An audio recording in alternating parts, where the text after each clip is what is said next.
जय हिंद दोस्तों, उम्मीद करता हूं आप सभी स्वस्थ, मस्त, खुश और सुरक्षित होंगे। आज की वीडियो में डिस्कस करेंगे कुछ बहुत इंपॉर्टेंट टॉपिक्स पर। आज हम बात करेंगे एएसओ की एग्जाम सिटी कब तक आ सकती है, इसके अलावा एक्सरे टेक्नीशियन के रिजल्ट में अभी कितना टाइम लग सकता है उस पर भी बात करेंगे। इसके अलावा असिस्टेंट अकाउंटेंट ऑडिटर का रिजल्ट कब तक आ सकता है, क्या उसकी एक्सपेक्टेड कट ऑफ जा सकती है उस पर बात करेंगे। इसके अलावा जेईई सिविल की जो रिवाइज आंसर की है वो कब तक आ सकती है, बच्चे आयोग गए थे तो वहां से उन्हें क्या इंफॉर्मेशन मिली है, कब तक आपकी भर्ती फाइनल हो सकती है, कोर्ट को लेकर कोई बाधा तो नहीं आएगी, उसके ऊपर भी बात करेंगे। और इसके अलावा एएनएम और ड्राफ्टमैन का रिजल्ट कब तक आ सकता है और ड्राफ्टमैन की एक्सपेक्टेड कट ऑफ क्या जा सकती है उस पर भी बात करेंगे। उससे पहले चैनल पे जो भी नए हैं चैनल को लाइक और सब्सक्राइब कीजिएगा, वीडियो अच्छा लगे तो शेयर कीजिएगा। इंस्टाग्राम और टेलीग्राम चैनल दोनों को फॉलो करने के लिए दोनों का लिंक डिस्क्रिप्शन बॉक्स में मेंशन है, आप वहां जाके मुझको फॉलो कर सकते हैं। वीडियो को लाइक और शेयर जरूर कीजिएगा। चलिए चलते हैं वीडियो की ओर। तो सबसे पहले बात कर लेते हैं एएसओ एग्जाम सिटी को लेके। तो एएसओ की एग्जाम सिटी आपको हो सकता है ये वीडियो इवनिंग तक आएगी, उससे पहले इसका नोटिफिकेशन आपको देखने को मिल जाए, या कल तक आपको हो सकता है एएसओ एग्जाम सिटी देखने को मिल जाएगी। ठीक है, तो जो भी बच्चे एएसओ की तैयारी कर रहे हैं उनकी एग्जाम सिटी आज या कल में आपको देखने को 100% मिलने वाली है। ठीक है, अब हम बात कर लेते हैं दूसरी इंपॉर्टेंट अपडेट की। तो दूसरी इंपॉर्टेंट अपडेट आपकी एक्सरे टेक्नीशियन रिजल्ट को लेके है। तो एक्सरे टेक्नीशियन का जो रिजल्ट है वो एक्चुअली में देखिए आयोग की तरफ से सब कुछ क्लियर है। ठीक है, आयोग आपका रिजल्ट जारी करने को तैयार है, लेकिन भर्ती का पेचा फंसा हुआ है आपका डिपार्टमेंट की तरफ से। ठीक है, डिपार्टमेंट की तरफ से इशू है, आयोग की तरफ से कोई इशू नहीं है। आयोग कई बार डिपार्टमेंट से बात करने की कोशिश किया है, पर डिपार्टमेंट अपने हिसाब से रिजल्ट चाह रहा है, आयोग अपने हिसाब से मीटिंग रखवाना चाह रहा था। उस समय डिपार्टमेंट अवेलेबल होता नहीं है जब भी बात करने की बात आती है, और नतीजा ये है कि डिपार्टमेंट और आयोग के बीच में आपका रिजल्ट जो है वो फंसा हुआ है। ठीक है, और अगर ऐसे ही चलता रहा ना तो ये रिजल्ट और लंबा खिंच जाएगा। इसके लिए थोड़ा सा यूनाइट होकर एक बार फिर से आपको पहुंचना पड़ेगा डिपार्टमेंट।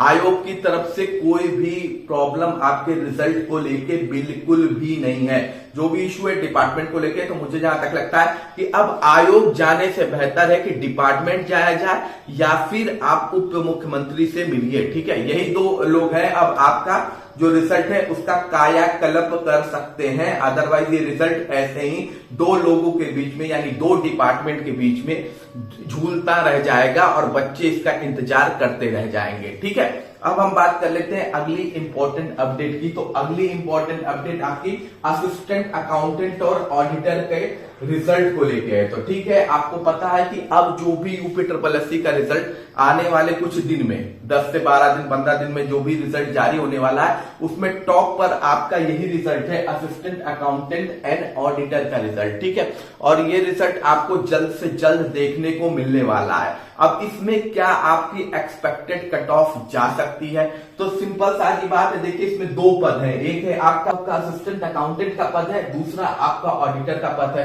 तो जो ऑडिटर की टोटल सीटें हैं आपकी, अगर बात करें ऑडिटर की टोटल सीट की, तो ये लगभग आपकी 209 के आसपास है, शायद 209 के आसपास है। वहीं आपका इसमें जो अकाउंटेंट की फ्रेश सीटें हैं, ठीक है, आप बात करेंगे अकाउंटेंट की, तो अकाउंटेंट की जो फ्रेश सीटें हैं अकाउंटेंट की, वो आपकी कितनी है, वो आपकी है 668 के आसपास। और इसके अलावा बैकलॉग सीटें भी इसमें अवेलेबल है। ठीक है, बैकलॉग सीटें भी इसमें है। तो क्या इसकी एक्सपेक्टेड कट ऑफ जा सकती है, तो टोटल पोस्ट आप जानते हैं असिस्टेंट अकाउंटेंट में कितना था, तो टोटल पोस्ट आपका असिस्टेंट अकाउंटेंट में कितना था 1828, जिसमें सबसे ज्यादा पोस्ट किस डिपार्टमेंट में थी, तो आपकी अकाउंटेंट डिपार्टमेंट में पोस्ट ज्यादा थी, ऑडिटर डिपार्टमेंट में आपकी पोस्ट कम थी। डीबी के लिए लगभग 1.9 यानी लगभग 2 गुना के आसपास लोगों को बुलाया गया है। ठीक है, डीबी के लिए लगभग 1.9 टाइम लोगों को बुलाया गया था, जो कि आपके लगभग टोटल होते हैं कितने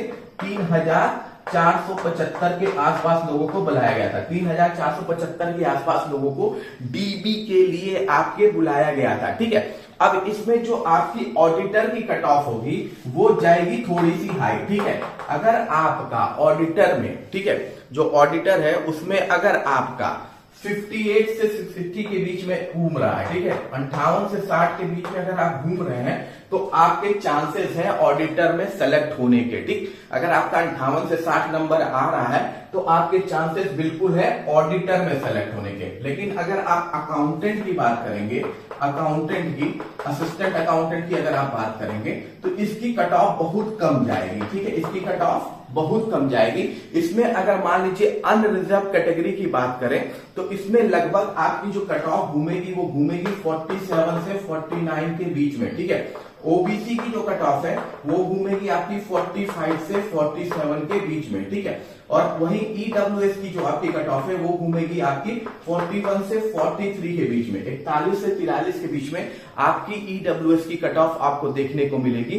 वहीं एससी कैटेगरी की अगर आप बात करेंगे यानी शेड्यूल कास्ट कैटेगरी की तो ये कट ऑफ लगभग 22 से 24 नंबर दिख जाए तो बहुत बड़ी बात है, ठीक है, इससे कम भी हो सकता है, ठीक। और वहीं आपकी अगर शेड्यूल ट्राइब यानी एसटी कैटेगरी की अगर आप बात करेंगे तो एसटी कैटेगरी की कट ऑफ आपकी लगभग 15 से 17 के बीच में घूमेगी। मेरे ख्याल से यही आपकी असिस्टेंट अकाउंटेंट की एक्सपेक्टेड कट ऑफ होगी, ठीक है, असिस्टेंट अकाउंटेंट की आपकी एक्सपेक्टेड कट ऑफ। इससे ज्यादा मुझे नहीं लगता है इसमें जाने वाली है। ओ लेवल जो इसका था जिसकी वजह से ऑलरेडी आप देखें इसमें डीबी में बहुत ही कम गई है। मुझे लगता है अगर इससे भी कम हो सकती है कट ऑफ जाने को, लेकिन इतनी तो ये मान के चलिए इससे ज्यादा होने के चांसेस बिल्कुल भी नहीं है। हाँ, और ऑडिटर में हो सकता है आपको ज्यादा देखने को मिले थोड़ा सा, लेकिन असिस्टेंट अकाउंटेंट में बिल्कुल आपको ज्यादा देखने को नहीं मिलने वाला है, क्योंकि ऑलरेडी दोनों बच्चे जो अच्छे बच्चे वो ऑडिटर में चले जाएंगे तो वैसे ही असिस्टेंट अकाउंटेंट की कट ऑफ ऑटोमेटिकली अपने कम हो जाएगी। 282 अगर टॉप बच्चे भी 200 के आसपास लगभग आपके जो टॉप बच्चे 209 के आसपास भी अगर आपके टॉप बच्चे हट जाते हैं तो बिल्कुल आपका काम क्रिया हो जाएगा, ठीक है। अब चलते हैं अगली इंपॉर्टेंट अपडेट की। तो अगली इंपॉर्टेंट अपडेट आपकी क्या है, जेई सिविल भर्ती को लेके, ठीक है। तो जेई सिविल भर्ती के लिए बच्चे पहुंचे थे आयोग और वहां से इनको जवाब मिला है कि जो रिवाइज आंसर की है आने वाले कुछ दिन में आपको जारी होती हुई दिख जाएगी, ठीक है। जल्द से जल्द यानी आने वाले 3 से 4-5 दिन में आपको रिवाइज आंसर की जारी होते हुए दिख जाएगी जेई सिविल की, ठीक है। इसको लेके आप परेशान मत होइए। अब यहाँ पे प्रॉब्लम क्या है, प्रॉब्लम ये है कि जब पूछा गया कि भर्ती को कब तक फाइनल किया जाएगा, 4612 भर्ती जो है वो कब तक फाइनल होगी, तो उस पर सचिव जी ने कहा कि देखिए मैंने आपको ऑलरेडी एक चीज बताई थी प्रीवियस वीडियो में कि जो कोर्ट केस है ना ये बड़ा ही झमेला होता है, ठीक है। ये जो कोर्ट केस पड़ जाता है ना किसी भर्ती में, ये बहुत बड़ी रुकावट होती है किसी भी भर्ती को क्लियर करने के लिए, ठीक है। और ये जो कोर्ट केस है इसमें भी है, तो कोई आयोग भी आपका हमेशा यही कहेगा कि देखिए हम फाइनल कराना चाहते हैं लेकिन कोर्ट से क्लियरेंस नहीं मिल पा रहा है, आप भी कोशिश कीजिए, मैं भी कोशिश करता हूं कि जल्द से जल्द कोर्ट से ये भर्ती हटा दी जाए। हालांकि आपकी जो भर्ती है, क्योंकि देखिए मुख्य सेविका की जो भर्ती थी वो इसी वजह से इतनी लंबी खिंच गई थी क्योंकि वो केवल कोर्ट केस की वजह से अटक गई। भर्ती को आयोग क्लियर करने को एकदम तैयार था, सब कुछ रेडी था, लेकिन कोर्ट में केस होने की वजह से उस पर काम टोटली रुक गया था और वो साल भर डिले हो गई थी भर्ती, ठीक है। लेकिन जेई सिविल में एक बड़ी इंपॉर्टेंट अच्छी चीज है और वो अच्छी चीज है कि ये नॉन पेट को लेके आपका केस है, ठीक है। इस पे सुनवाई होगी और सुनवाई में पहली बार में ही इसे हटा दिया जाएगा, क्योंकि इससे पहले भी कई भर्ती में नॉन पेट वालों ने ये केस किया था कि हमें भी फॉर्म भरने का मौका मिले, और जो कोर्ट्स के जजमेंट थे वो यही थे कि नहीं भाई जब पेट पहले से आपको बताया गया, ऐसा तो है नहीं कि साल भर पहले शुरू कर दिया या तुरंत उसी दिन से शुरू किया है, पेट होते कई साल हो गया, तो आपको भी पता है कि बिना पेट के जब कोई भर्ती भरी नहीं जा सकती है तो फिर आप क्यों इसमें मौका मांग रहे हैं, क्यों नहीं आपने एप्लीकेशन फॉर्म भरी, ठीक है। तो ये चीजें हैं, ज्यादातर ये आपका जो जजमेंट होगा कोर्ट का वो आपके फेवर में आएगा। लेकिन प्रॉब्लम कहां पे आएगी, प्रॉब्लम आएगी कि केस की सुनवाई, ठीक है, जो डेट लगती है वो बड़ा इंपॉर्टेंट है, क्योंकि हर बार क्या होता है सुनवाई में नंबर आते आते उस दिन का कोर्ट का सेशन खत्म हो जाता है, फिर अगले दिन का नंबर मिल जाता है, फिर अगले दिन का नंबर मिलेगा तो एक हफ्ते बाद का, 2 हफ्ते बाद का। तो इस वजह से सबसे इंपॉर्टेंट चीज है कि आपके कोर्ट का केस का नंबर आना बहुत जरूरी है। अगर कोर्ट के केस का नंबर आएगा तो आपका सुनवाई इजिली कंडक्ट करा लिया जाएगा और नो डाउट है कि ये आप ही के फेवर में जजमेंट आने वाला, यानी जो भी पेट का एग्जाम दिए और जेई का फॉर्म भरे हैं उनके फेवर में ये आपका जजमेंट आएगा। लेकिन जब तक ये नहीं होता है तब तक क्या होता है, तब तक आपके रिजल्ट रुकने के चांसेस हैं। और अगर आपका ये कंप्लीट हो जाता है समय पे तो रिजल्ट आपका जल्द से जल्द आयोग जारी कर देगा, क्योंकि आयोग के पास फिर कोई ऐसा ये नहीं रहेगा कि भाई कोर्ट में केस है फिर से हमको रिजल्ट रिवाइज करना पड़ेगा। अब इसमें एक चीज हो सकती है कि आयोग पर अब ये डिपेंड करता है, कुछ ज्यादा से ज्यादा कोशिश करे कि ये जब भी आपका नंबर लगे उस नंबर पे उस दिन पर्टिकुलरली सुनवाई कंडक्ट करा ली जाए, यानी उसको प्राथमिकता दी जाए इस केस को, जिसकी वजह से ये केस जल्द से जल्द खत्म हो जाएगा। तो ये आपने भी जो वकील किया है उस पर भी ये रिस्पॉन्सिबिलिटी है और आयोग ने जो वकील किया है उस पर भी ये रिस्पॉन्सिबिलिटी है कि इस केस को ऊपर लाके इसकी जल्द से जल्द सुनवाई कंडक्ट करा ली जाए जिस भी दिन डेट होगा। यही एक सोल्यूशन है, ठीक है। और आपकी सुनवाई एक बार हो गई तो इस केस में उतना बड़ा दम नहीं है जितना टेंशन लेने की इसमें बात है, ठीक है। बस प्रॉब्लम यही है कि इस केस कोर्ट में नंबर आ जाना, सुनवाई का नंबर आ जाना ही सबसे बड़ी प्रॉब्लम होती है, ठीक है। अब हम बात कर लेते हैं अगली इंपॉर्टेंट अपडेट की। तो अगली जो इंपॉर्टेंट अपडेट है वो आपकी है एएनएम और ड्राफ्टमैन रिजल्ट को लेके, ठीक है।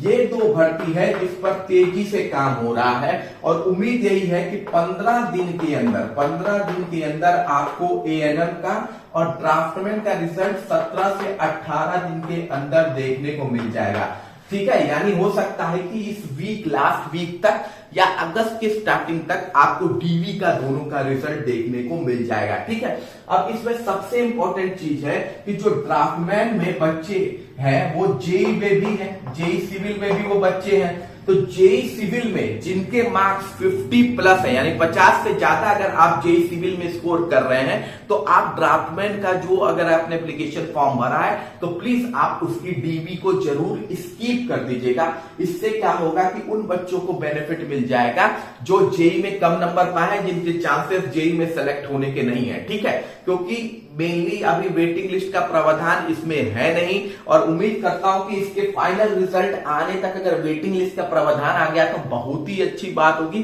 क्योंकि इसमें सबसे ज्यादा नुकसान विदाउट वेटिंग लिस्ट की वजह से इसी भर्ती में आपको देखने वाला है प्रेजेंट टाइम में, ठीक है। तो जो बच्चे 50 प्लस 55 प्लस अबव है आपके जेई सिविल के एग्जाम में, उनका नो डाउट है कि पक्का सिलेक्शन हो जाएगा आपका जेई के एग्जाम में, तो वो जरूर ड्राफ्टमैन की डीवी को स्किप करेंगे, ठीक है। क्योंकि देखिए इसमें ज्यादा बड़ी, ऐसा नहीं है कि बहुत भारी पोस्ट इसमें अवेलेबल है, ठीक है। थोड़ी सी से तो पोस्ट है इसमें और उस पोस्ट में भी अगर आप लोग टॉपर बैठ जाएंगे, बाद में आप फिर इसे छोड़ देंगे तो फायदा क्या होगा? फायदा कुछ भी नहीं होने वाला, केवल नुकसान यही होगा कि वो सीटें फिर वैकेंट चली जाएंगी, क्योंकि आप ऑलरेडी उस एग्जाम को छोड़ देंगे, क्योंकि आप तो भाई जेई सिविल इंजीनियर बनना चाहते थे। तो ज्यादा इसमें पोस्ट है नहीं, पोस्ट इसमें टोटल आपकी 283 के आसपास घूम रही है, ठीक है। इस पोस्ट में भी ज्यादातर पोस्टें एससी के पास है, फिर यूआर के पास है और फिर ओबीसी और ईडब्ल्यूएस के पास है, ठीक है। और उसमें भी दो पार्ट में डिवाइड कर दिया है, एक को 18 साल में, एक को 21 साल में। ये दो पार्ट में जो डिवाइड किया ये भी एक बड़ा इशू है।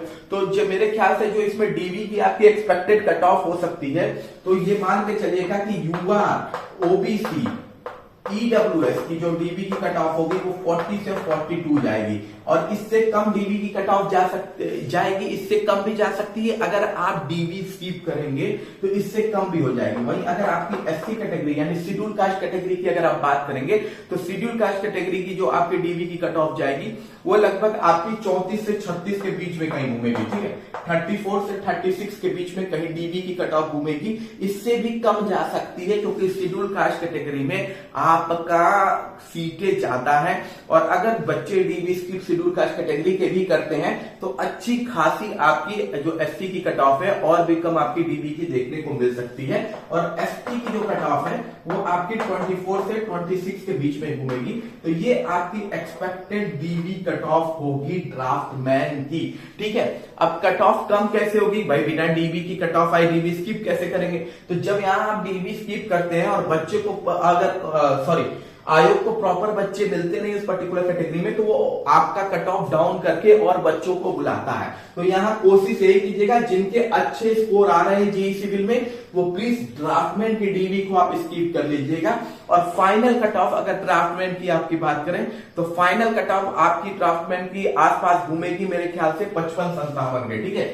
55-57 के आसपास आपकी फाइनल कट ऑफ इसकी घूमनी चाहिए, ठीक। 55 से 57 यूआर। अब ये डिपेंड करता है कम होना, ये मैक्सिमम मैं बता रहा हूं, ठीक है। इससे कम ही जाएगी, मैं ये मैक्सिमम बता रहा हूं, लेकिन ये डिपेंड करता है कि कितने लोग डीबी स्किप करते हैं, उसके बाद हो सकता है और भी कम हो जाए यूआर की कट ऑफ। डीबी स्किप होगी, अगर अच्छे बच्चे, पढ़ने वाले बच्चे थोड़ा भी डीबी स्किप करेंगे तो जरूर आपका यूआर की कट ऑफ आपकी डाउन जाएगी। यूआर की जाएगी तो ओबीसी की जाएगी, ओबीसी की आपकी हो जाएगी 53 से 55 अभी तो फिलहाल एक्सपेक्टेड है, और ईडब्ल्यूएस की कट ऑफ आपकी 51 से 53 आपकी एक्सपेक्टेड है अभी, क्योंकि पोस्ट कम है, पोस्ट में डिवीजन ज्यादा है, इसकी वजह से इसमें ये सारी दिक्कतें तो आपको देखने को मिलेगी। एससी कैटेगरी की जो आपकी कट ऑफ है वो 42 से 42 के बीच में कहीं घूमती नजर आती है, इससे कम भी हो जाएगी, ये मैक्सिमम मैं बता रहा हूं, इससे ज्यादा नहीं जानी चाहिए, कम जाएगी, इससे कम ही आपकी कट ऑफ बनने वाली है। बाकी कोई भी क्वेश्चन है तो आप कमेंट बॉक्स में पूछ सकते हैं। मिलते हैं अगली वीडियो में। जय हिंद, जय